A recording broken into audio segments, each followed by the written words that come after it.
The Orlando Pulse nightclub shooting was not connected with quote unquote right-wing rhetoric. It was connected with a person who appeared to be a radical Muslim. Yeah, no, it was. That is right-wing. Being a fundamentalist Muslim is right-wing, Ben. That is literally what that is. What the Yo, Ben literally is like, Ben's like radical Islam, famously left-wing.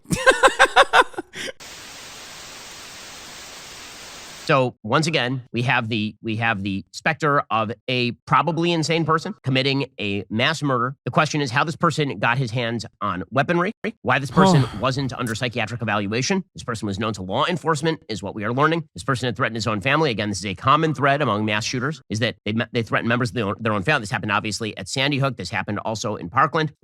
Yeah, common thread.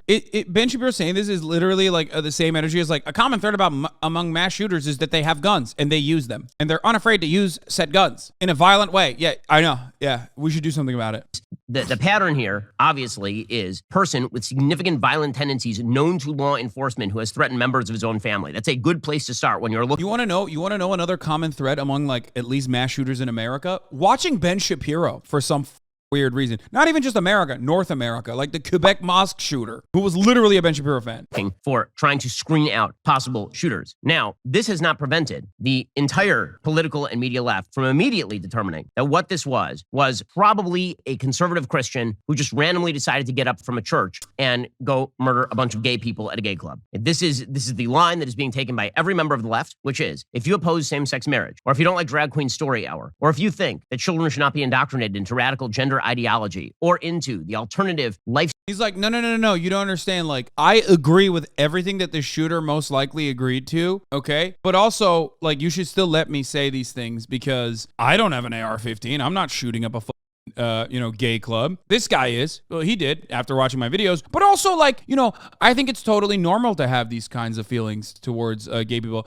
Just don't act out on them. You could act out on them. Actually, you could act out on them, but you'll be called crazy. But it's just like Ben is a pussy. Okay, so of course the only kind of violence that he advocates for is institutionalized violence that is already seen as the norm. Like, he would be perfectly willing and able to advocate for like any sort of laws that would lock up gay people. If you think that like this motherfucker wouldn't be, on board with that, I don't know what to tell you, because he already does that. Black people and black existence is criminalized in this country. Poverty is criminalized in this country. Ben Shapiro absolutely is in favor of that kind of institutional violence, because that is not seen as violence at all. That's actually seen as just the normal way of business, because the state has a monopoly on violence. So he's too much of a coward to be like, take matters into your own hands, to say that. So, but as long as the state's doing it, then he's going to be like, yeah, there's no problem with that. Actually, the state should do more of that. That's how he does it. That's how he justifies police brutality. That's how he justifies American imperialism. It's state violence, institutional violence that he is on board with and demands more of from the state government. He does not want it. He will not openly state that like people should take matters in their own hands, but he basically just leaves that hanging up there. You know what I mean? Lifestyle ideology that suggests that all forms of sexual activity are equally meritorious. That if you're a person who believes, in other words, in traditional social values, this means that you bear responsibility for a whack job murdering gay people at a nightclub. This is the going line today. Even if it turns out this person has a manifesto that is wildly, horrifically anti-gay, for example, does that mean that everybody who believes that same-sex marriage is wrong?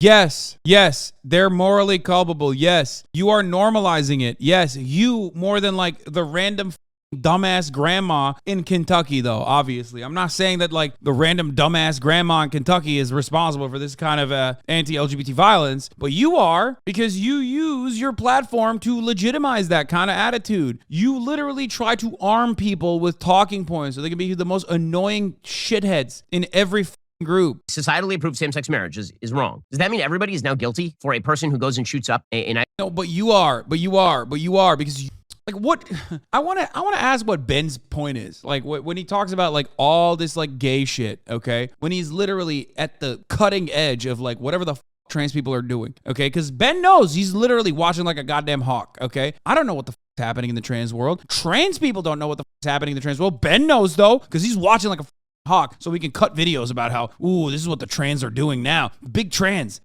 industry, what are they up to, okay? Monitoring this shit like a hawk. Why does he do that? What is the reason? That he's just obsessed? Is it because he likes, trans porn and can't come to terms with that and thinks that that's somehow like gay or indecent? You know what I mean? Is that what it is? I don't know. Or maybe he wants other people to also be vicious and violent towards trans people and gay people in general. He's actually upset about the reality that history has a slant towards progress, okay? It might take a while, but ultimately people come to terms with understanding one another and being more empathetic to one another, because that's how society is run. It's not individualistic. It's not as hyper-individualistic as these capitalist dickheads claim it is, okay? This sort of game is really ugly. It's really hideous. And again, it is only played by one side of the political aisle. I've been saying for my entire career, as far as I'm aware, that when you have an act of violence and the person who commits that act of violence is a whack job who is misinterpreting the words of Dog, every person that does acts of violence like this are whack jobs. Like, it doesn't matter. It doesn't.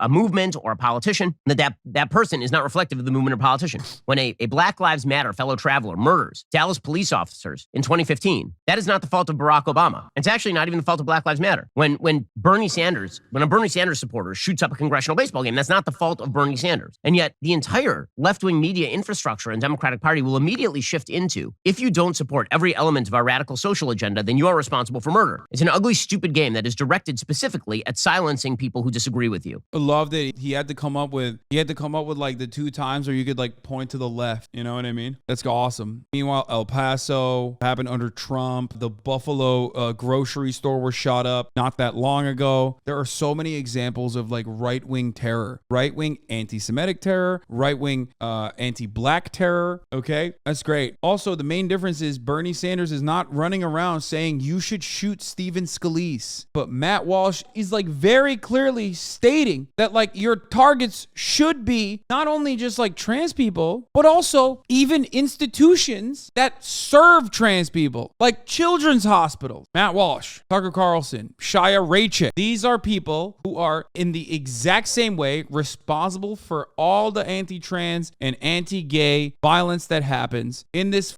country, in the same way that Bill O'Reilly was responsible for the doctor that performed abortions, Tiller, the baby killer. That's what Bill O'Reilly called him over and over again. And then one of his psychotic fans went and shot and murdered him. It's the same shit. And you're seeing the media do this immediately. So the idea here is that this is tied to a broader movement. And you again see this over and over again from the left. So Alexandra Ocasio-Cortez being irrepressibly foolish. She had a series of tweets on this. After Trump elevated anti-immigrant and anti-Latino rhetoric, we had the deadliest anti-Latino shooting in modern history. That's true. That literally happened. Yeah, El Paso. That happened. The shooter straight up said, I am traveling to El Paso to kill as many Mexicans as I can. Totally, we cast that aside for some weird reason. Like, that guy drove for hours, okay, across the state of Texas to go kill as many Mexicans as he could. He said, El Paso is where they are. I'm going to go there to a Walmart and I'm going to shoot it up. We've just brushed that aside. After anti-Asian hate with COVID, Atlanta, Tree of Life, EmmanuelAME, Buffalo. And now after an LGBT plus campaign, anti-LGBT plus campaign, Colorado Springs. Connect the dots, GOP. Well, the problem is that those dots don't connect. I mean, first of all, the quote-unquote anti-Asian hate attack in Atlanta.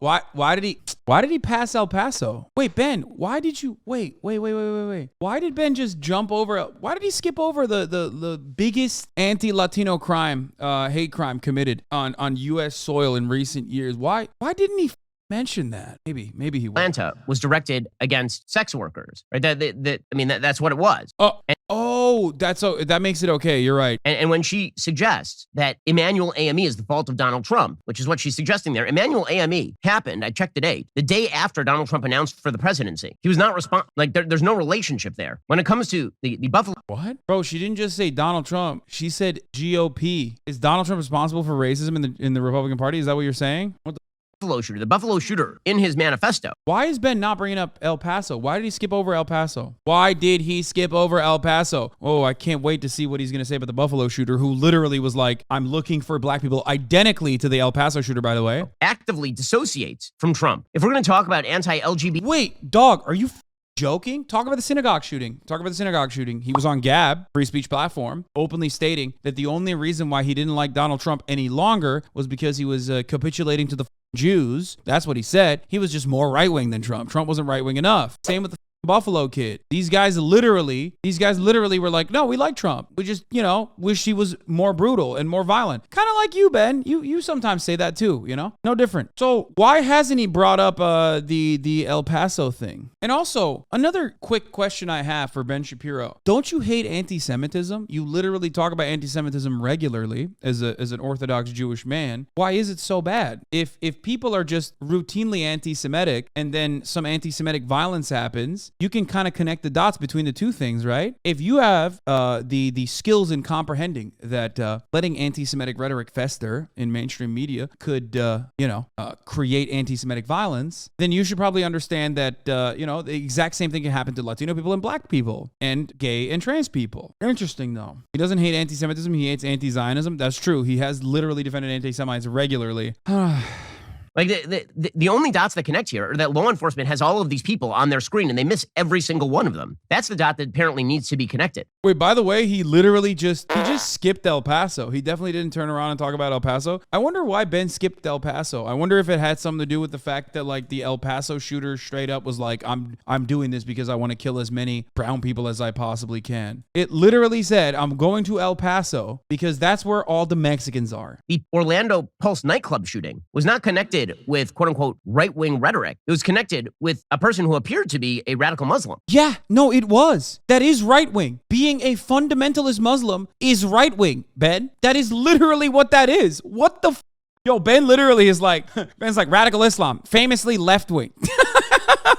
Fundamentalist Muslims are famously left-wing. They love gay people and trans people and women, like ISIS. It's like, bro, you literally defend white evangelicals. They are the ISIS inside of our country, okay? Inside of our borders. Bro, so much of this revolves around how Ben unironically just thinks and openly says that, if you're not white, then you have no capacity to be a good Christian person. You know what I mean? Like if white people are preaching the exact same shit that like someone at ISIS is preaching or someone at Taliban is preaching, they're good, Taliban bad. That's it.